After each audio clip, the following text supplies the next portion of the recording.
Normally in Destiny, we've seen our foes. They have been tangible. The closest exception would probably be the Witness. Now, we're at odds with the Nine, which are collections of dark matter that are tied to the major celestial bodies of the Sol system. They don't have bodies of their own, and now they want to play out the fate they chose for us. And they need to learn that Guardians make their own fate. And before we can teach the Nine their lesson, we have to learn a thing or two about them. So sit back, relax, I'm going to need your focus, so why don't you go over to my good friends at Advanced GG using my link and my code Spycer10 to go and grab yourself some focus formula. Great stuff. Anyways, more on them later. Alright, so the Nine may have existed in like this primordial form before 4.6 billion years ago, but that's the time frame that we're kind of working with here, is the formation of the solar system. They represent the planets, that being Mercury, Venus, Earth, Mars, Jupiter, Saturn, Uranus, Neptune, and my favorite planet, the Sun. They began almost thinking during the formation of planets, but once life had evolved in Sol, they started to gain true sentience, and they understood that their minds were linked to the life in the solar system. They would feel themselves chained to the life on the planets, imprisoned by it. And they had to watch as one of their own would be absolutely obliterated. You might be wondering, well, if they're the Nine celestial bodies, who got obliterated, because they're all still there, barring that like Witness intervention with some of the locations. Well, here's the thing. Basically every mass that can create gravity can consolidate dark matter and make the possibility for loops to happen. That makes them sentient. The Nine are more so like a de facto governmental system of the celestial bodies in the Sol system. So anyway, one of the constituents was Thea, a celestial body that was described as blind, happy, and frankly a bit dumb. Thea slammed into Earth, killing her. Absolutely obliterated. The Nine are still feeling the pain from her loss and still grieving her, and some say that they experience time in a different way and that they experience the past as they also experience the present and possibly the future. And I don't like this, especially if this is the big piece of evidence, because look, as humans, by the time we're adults, we've experienced death multiple times in our lives for the most part. Whether it's pets, grandparents, neighbors, friends, whatever it is, whether it's human beings in your life or animals in your life, you've probably gone through grieving the death of a loved one.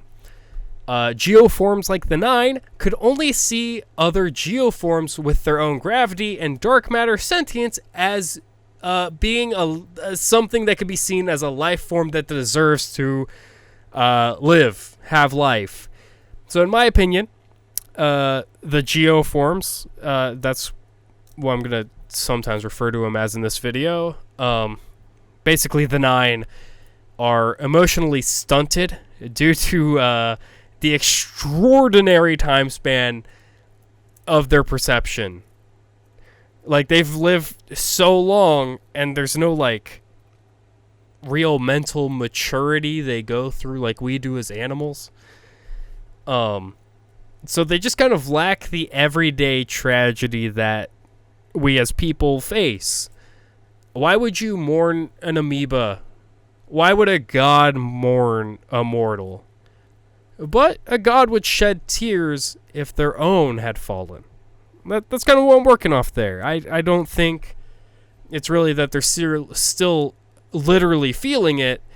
It's just they can't handle grief the way that we have coped to in our life experiences. Anyways, as time would pass, the Traveler arrives. Humanity has its golden age. And I don't know how to break this to you, but humanity had a collapse. But the Nine would try to learn about the power of the Traveler. Well, at least some of them would. The majority. This is when the politics of the Nine take hold. All they could agree on is that they hated their chained existence, shackled to the life their bodies harbored. The majority of Five sought solutions in the light, sending agents and emissaries to interact with humanity, whether it be the city or the reef, looking for access to the powers of the Traveler, the ability to affect with no cause. The other four liked life a little bit less, and they wanted to replicate the incident that sent the people who became the Awoken into the Distributary, giving the Nine the ability to create a reality of their own design, much like Marasov did for the Awoken.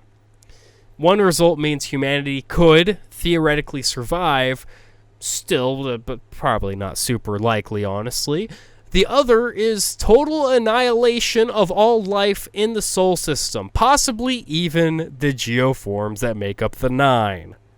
Anyways, time passes, the Nine kill Marasov's girlfriend, then the Awoken and the Nine form a shaky alliance, and Zur arrives to sell exotic gear to Guardians in exchange for rather strange coins. The Nine make deals with the Ahamkara to terraform Venus to make it a safe place for the Nine. Unfortunately, the Great Hunt started promptly after, and the Nine released Skolas from the Prison of Elders, wiping their theoretical asses with the treaty with the Awoken. After releasing Skolas, the Nine kind of just fuck off for a bit until the Red Legion attacks the city.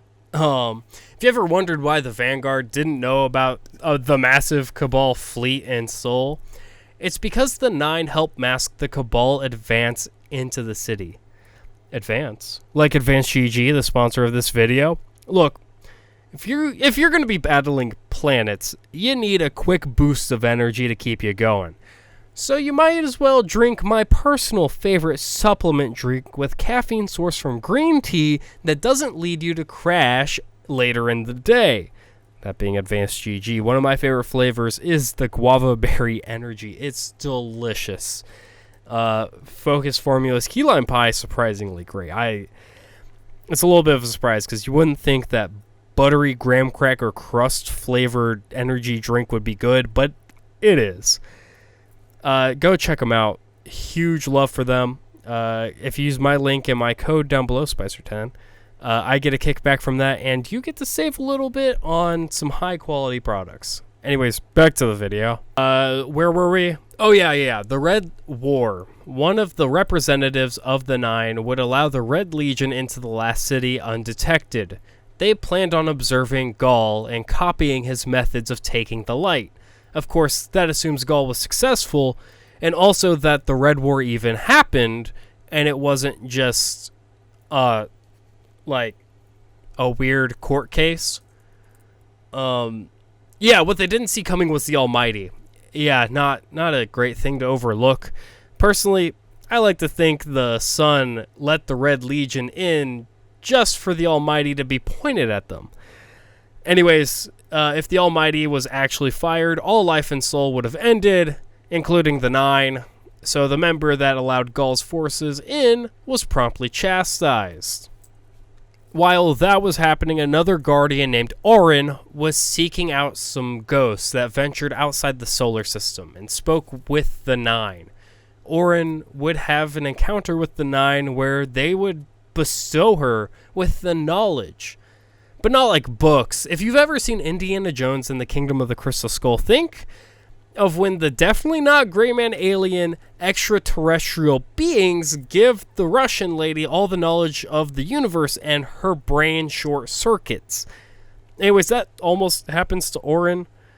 The Nine would send Orin, now known as the Emissary, to observe Guardians and how they use the light. How could you do that without people getting too curious? Well, give them loot, of course. the Trials of the Nine were born, and man, it was okay, I guess. Moving from the traditional 3v3 format to a 4v4 format was a choice of all time. But in my opinion, the focus on gunplay was way better, and overall PvP was in a healthier state than it is now. Once it was obvious that Guardians weren't all into Trials of the Nine, they gave up on it for greener pastures. Yeah, that's right. It's time for motherfucking Gambit. That's right. The Drifter, that sick fuck, is bankrolled by the Nine. Kinda. Like how a crypto shit site bought the naming rights to the Staples Center. Now the Nine can analyze a larger pool of Guardians. Not that Gambit is a massive player count, but still larger than Trials of the Nine was. And it runs every day. Anyways, Marasov would grow tired of working with the Nine, and they're bumbling around. Oh yeah, the division between the Nine would grow larger. Now only 5 of them would talk to the Emissary. Also, the Nine tried to fry Drifter's brain when he sassed them too much, but the Chad Drifter used his own light to cool his brain off. The Drifter would try to boost his cred with the Nine, so he made Gambit Prime the greatest thing Destiny 2 has ever had. And the Nine forced him to make the Reckoning, which was something that existed. Soon, the Nine would visit the Guardian, or at least invite them to the realm of the Nine, to tell them about Orin, Mara, and Drifter's encounters with the Nine, vaguely, before warning the Guardian and the Drifter about the pyramid ships. The Nine fucked off until the pyramids arrived in Sol, taking space over Mercury, Mars, Io, and Titan. The Nine invite the Guardian to complete some random task, and as you do, they vaguely allude to things like, the places with pyramid ships are in danger! And also, you may need to use the darkness in the future, and surely you will fight some Kel in the future as well. And basically all of that led up to the Nine telling you that the light and the dark are just tools to be used. Quick aside, some people use prophecy to say the Nine can see into the future. I don't like the idea of future sight. You can never really tell the future, but if you've plotted and schemed for billions of years, you probably have sufficient data for well-educated guesses. Especially because in Destiny, the powers of light and dark are paracausal forces, meaning they are purely a fact with no cause behind it. Prediction engines like the Vex and the Nine are based on cause and effect relationships. But with beings that turn reality into Swiss cheese just to cook a packet of ramen noodles, I find it hard to believe that the Nine can really tell the future, like all caps, the future.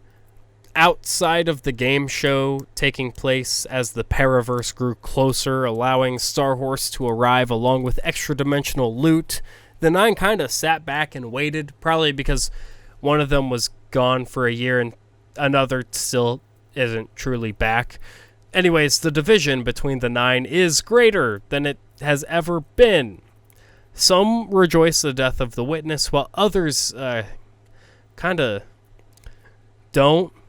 Some of them are biding time with Guardians. Others want to make a system-consuming singularity, so that basically brings us to now, with the Nine are back to watching us and showering us with loot that would have been relevant, but due to upcoming changes to loot across the game, it's all kind of irrelevant and meaningless now.